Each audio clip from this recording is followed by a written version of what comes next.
What you know, alibis? Welcome to another episode of Pretty Lies and Alibis. I'm Gigi. It's Monday, August 11th. I mentioned on an earlier episode that I wanted to find out about restitution for BK and if that is shaved off of his commissary deposits.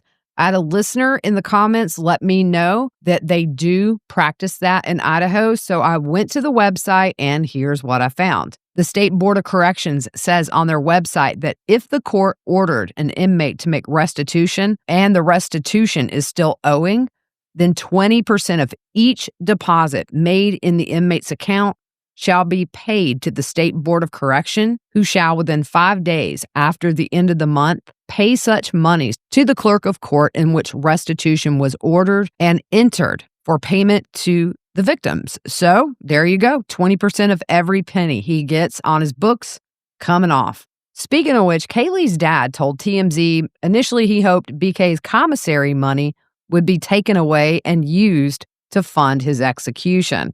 But since he pleaded guilty to all the charges and death is off the table, Steve is in talks with 2 Idaho legislatures to make murderers like BK reimburse taxpayers for the cost of the investigation through the inmate's commissary fund. Steve also told TMZ the families don't want the crime scene photos published, but with freedom of information, people can get them, and they have. On this episode, what we're going to do, we did this before. We're going to take little tidbits from interviews that have been done by investigators, the prosecutor, and also the people who worked on BK's phone in trying to find any evidence. I think after this episode, we maybe have one more to go to finish this up unless I find something I have just missed in all these documents, so I will keep looking. Heather Bernhardt is the Senior Director of Forensic Research at Celebrite, and her colleague, Jared Bernhardt, were going to testify for the state had this gone to trial. She told the publication The Independent, what we learned is he prepared. She talked about his digital footprint before and after the murders. Her team uncovered scrubbed files from his devices. He also searched through those VPNs, which is where you mask your IP address, and that made it harder to trace. But he had what she called deep downloads about serial killers, and in their opinion, it told a story of BK's obsession and his planning. An analysis of his phone showed there were only 4 periods when that phone wasn't active, starting back in June of 2022. And one of those times was when that device was offline the night Xana, Ethan, Kaylee, and Maddie were killed. Jared Bernhardt said about the night of the murders, he didn't just lose signal or run out of battery. This was an actual button press, power off on purpose, and then a power back 2 hours later. And in the middle of that, 4 people were killed. Talking about his time at Washington State University and his obsession with serial killers, Heather said he didn't just Google these cases. He downloaded full PDF case files, not once, but repeatedly. He was downloading detailed reports on serial killers, including Danny Rolling, who also murdered college students using a similar knife. This wasn't casual browsing. This was meticulous research. In their research into the loss of the signal from BK's phone in the time frame of the murders, Heather's team recreated the digital environment and also studied BK's call logs. She said turning off your phone isn't enough. You have to disable Wi-Fi, disable cellular, and then power down. And that's what he did. In the days before and after the murders, they found that BK disabled Wi-Fi access and routed his traffic through NordVPN. Jared said he was diligent in prep and cleanup, and he made our job really hard. This is someone who tried really hard to not be detected. But with all his work to cover his tracks, he didn't clean everything off his phone. They did find scrubbed files, private browsing history, VPN activity, and the obsessive downloads about serial killers were found in the deepest corners of his phone. And according to the team, they found he had also downloaded reports on the Idaho murders and extensive searches of his victims. But he was successful in other ways. The team said there was a period of time from the time the crime happened until identifying him as a suspect, the arrest, the seizing of the phone, and then the phone extraction. So some of the best information was most likely wiped. But Jared added, with time and attention, we were able to paint a picture of what he did on this night. Even though some of the best stuff wasn't there, he certainly did not cover all his tracks. The night of the murders, his phone was searching for a Wi-Fi signal, and he was not at home. The team said there's also some digital evidence to suggest that he was at or near the Mad Greek restaurant where Kaylee and Maddie worked. How they know this, his Wi-Fi log showed the restaurant's Wi-Fi, possibly more than once before the murders, although there's nothing to confirm that he interacted with Kaylee or Maddie, or that he actually visited, but it is possible. Heather said there it was. His device had passively logged that network. The team said there was no aha moments when reviewing his digital footprint.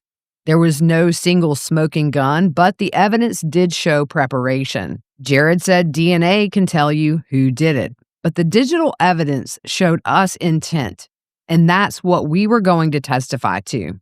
Heather added that proving intent was building a baseline of his normal digital behavior, and that drastically changed leading up to the murders. Heather said, if you can prove normal behavior and then go, whoa, this is completely abnormal, and that moment aligns with the crime, well, that's not an accident. She said the periods of silence on his phone showed that to them, and they also noticed a connection to his parents. Heather said starting at 6:13 a.m. the morning after the murders, he is calling and texting his mom and dad nonstop. But that was one of the only things he did that matched his normal behavior. He frequently interacted with his parents and his sister.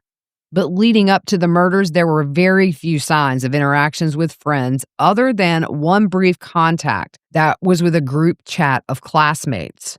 On December 29th, the day before his arrest, BK was obsessively calling and texting his parents, kind of like what they saw on the morning of the murders. If he called his mom and she didn't pick up the phone, he would immediately call his dad.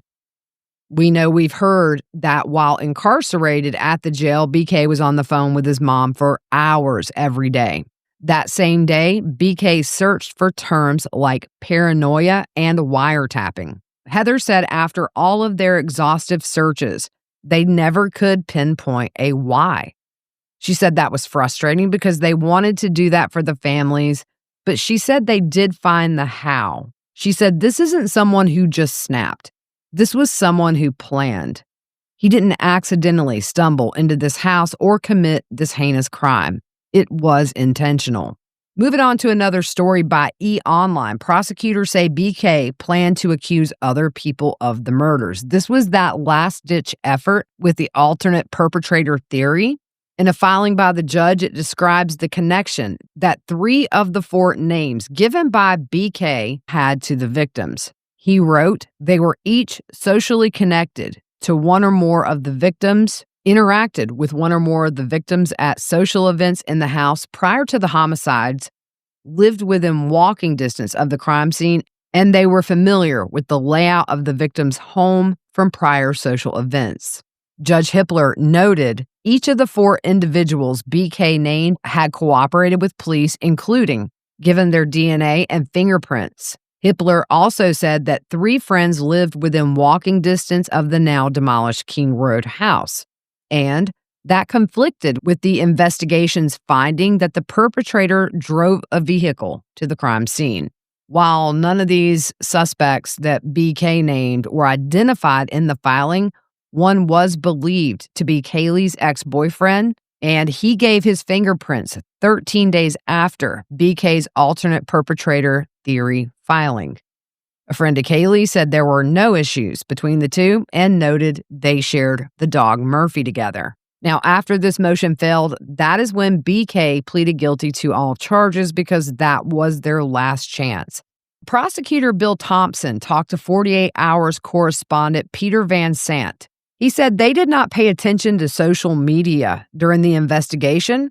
They made their decisions on what the law and the evidence was.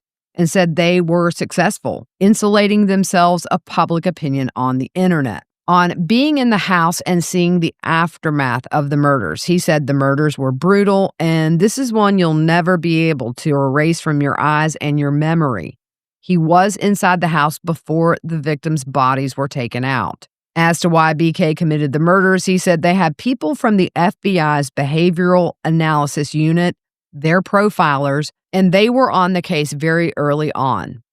With what little they were telling prosecutors, in addition to what the prosecutors knew, in all likelihood, they knew they would never know why. And as he said in the past, even if BK told them why, it probably would not make sense to ordinary people like themselves.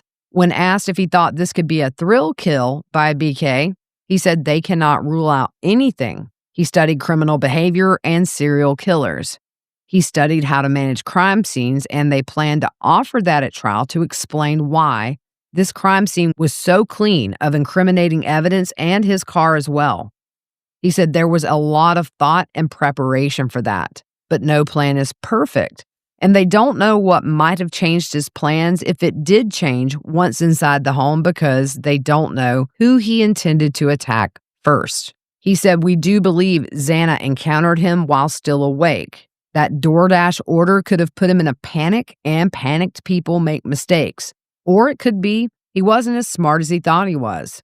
He said they really don't know for sure, and they really don't need to know for sure. He said, "We started out with one sample of DNA from the knife sheath and the car leaving the scene. That was what the investigators had initially. Their team put all the evidence together, and to them, he was guilty beyond a reasonable doubt, no question." When asked if he thought BK thought it was a victory to get death off the table, the prosecutor says he doesn't see it as a victory because he's going to prison, and the only way he's going to leave is when he's dead. He talks about getting the familial DNA from a Q-tip in the trash pool, which identified the killer as the son of the person whose DNA they found. He said that was what triggered them to be able to get the arrest warrant in place, as well as the search warrants in Pennsylvania, get him arrested, and get a direct DNA sample from him, which matched. He said that evidence was overwhelmingly powerful. He said after BK's arrest and talking to his parents, there was nothing there to indicate they knew he had committed the murders. In fact, he said him pleading guilty may have been the first time they actually heard it. When asked in relation to Kaylee saying she saw someone stalking the house and if he believes that was BK, Prosecutor Thompson said he thinks BK was certainly stalking the neighborhood. And while the cell phone experts couldn't put him there at the time of those occurrences that Kaylee saw, they could put his phone in the area some 20 plus times, often at night between, say, 10 and early morning hours, when there would be no legitimate reason for him to be over here to shop in Moscow. He said being in Moscow to shop was BK's routine practice. So we certainly believe that those trips involved BK looking and doing surveillance or stalking, whatever the case may be. The prosecutor said it's possible, in addition to seeing what the living patterns were at the residence, he was also looking for other potential victims. They just don't know. When asked if he thinks it's possible BK had been in the house before, since it seems he went right to Maddie's room, Thompson said it's possible, even though they never found any evidence to suggest that, but it is a legitimate point. He said the layout of the house is unique and a bit confusing. They do believe he was parked on the bank behind the house, and from there, he would be able to see who was in the house and where their rooms were. They can't exclude him being in the house prior to the murders, but they'll know for sure. ABC News reported that investigators think Xana interrupted BK as he was attacking Kaylee and Maddie. Idaho State Police Lieutenant Darren Gilbertson said he chose to go in and kill someone. One right away became two because they were in the bed together.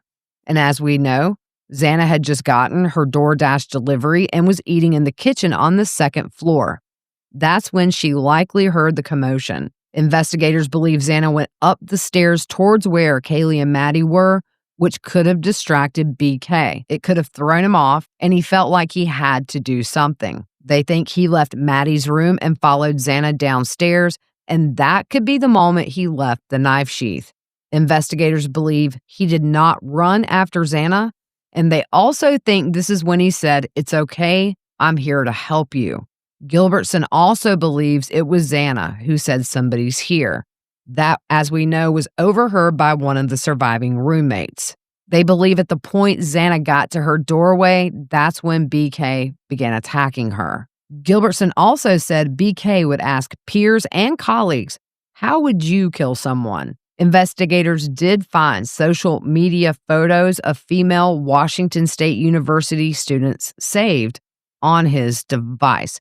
So not a lot today, but those are the newest interviews, and I'm always interested in hearing their theories on what happened the night of the murders. So that is it for today. Hope you guys have a good rest of your evening, and we will see you soon.